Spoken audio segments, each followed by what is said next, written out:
my story was, I know about work. I tried to take shortcuts in life. Anybody that I know that tried to take shortcuts, and when I mean work, I'm talking about, getting up, going out, working, providing for your family, for yourself. Sometimes it's not like a 9 to 5. Sometimes you gotta go above and beyond. You just have to do it. I tried, me personally, I tried for shortcuts. And it's just a long road of pain that you don't have to take. So, the more you work, the better off your life will actually be. It doesn't matter what type of work you want to do, you just gotta be honest work. You can't be lazy. You gotta want to do something like when you're kids, you gotta teach them about work. You gotta teach them to get up and fix your bed or just do something. Because you see these guys, these grown men sitting around here, painting in the house, painting on games, not going to work, not trying to do work. You see more and more of that too. Because this is what's bred. Like their kids aren't taught responsibilities. Because parents want to be so involved with their kids that they forget to teach them certain. I wouldn't have did that to my child, or I don't want my child to do that. You think you work too much? I don't think this is working too much. I think you have to work. I think a lot of the kids coming in here, like, you start to say that lost generation, because it's so many that come in here that don't have a clue, man.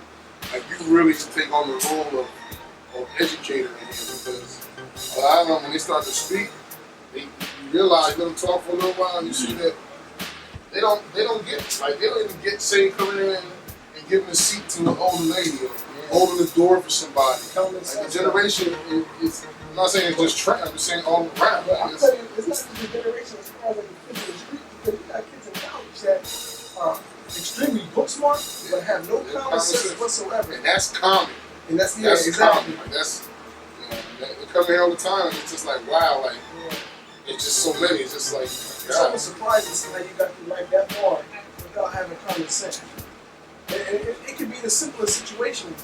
But one thing I will say is that the kids that came through here, that came through here consistently, like that, we understand how we are. We understand if they're doing something wrong, they get to the point, I don't want to go to the shop, I don't want to hit his mom, I'm not doing this, I don't want to do that. A parent that is really concerned about their kids, they're going to bring them in because they need that. They need the discipline, they need to hear it. Sometimes you think it doesn't do much. Sometimes you just got to talk to your kids, see what's going on with them, why they don't want to listen, why they're not doing this, why. And a lot of it that they just don't know. A lot of kids don't have hope anymore. Like, they don't have, they lost all hope. They turn to the drugs. Like, we had kids that came in here since little kids, born and raised Trenton, and we watched them go from the prep kid, clean kid, to grow up to, we've been here, 10 years, and watched them to transform into zombies, like, drugged out, dirty, skin looking bad, like, and a few of them have passed away, like, since we've been here. It's like, it's sad. It's real sad to see a kid, talk to them, it's real that way. Then you got the kids that come here and talk to them about working and look up and change their life around. They're working, they have a family, and they come in and just say, thanks. You got kids that go to college and they still call you for some guidance. And they don't have everybody else to talk to. Some kids you gotta talk to. Some kids end up going to Mercer County, they feel some type of shame, that they kind of whisper it and go to Mercer County. Then as soon as I'm going to this 4 year, I'm telling kids, like, it's alright, man. As long as you're being productive, like, Mercer County is a good school. You gotta make it work for you. It's not a lonely thing. You can make it work. Tell the truth. I had this one guy ask me, why you tell people you were locked up? I said, because that's the only way that they're going to know their own truth. If you don't tell them yourself, you've been through it, And if you don't tell them that, yo, it's corny. There ain't nothing cool about going to jail. Let me tell you They something. just think that it's okay. We went to a school in Trenton, talking to kids about that, about career day and all that. Dude in the YMCA in Hamilton, he a principal or whatever he is, he wants to come to school. Fisher. Yeah, Fisher, whatever. We go to this Fisher, and we're talking about career, barbering career, and this and that. And I'm talking to the kids and telling them, you know, my 20-something years, well, not at that time, but now like 20-something years of experience. But I'm talking, you know, blah blah. And they just one ear out the other. Second Jazz started talking about his history. You know, I did 7 years, blah, blah, blah. Oh, all eyes on him. He got all the attention. Yeah. And then he talks about the same stuff after he finished that story, what I'm talking about. And now they listen, asking questions, participating. But when I was telling them the same stuff, except for the locked up part, they ain't even want to come. They fall asleep. So to show you where, you know, in this city, where the mentality from that young, that's a young, this shit, I feel great. It's real young kids. So the overall mentality, man. It's like a badge of honor. Like you had to get locked up for you know, for them to people want to hear what you got to talk about. They ain't never seen jail. Their uncle has been in jail. Yeah, because a lot of men are afraid to admit it. Admit your wrongdoing, you know, right? You know, tell people, talk about it, let people know the truth.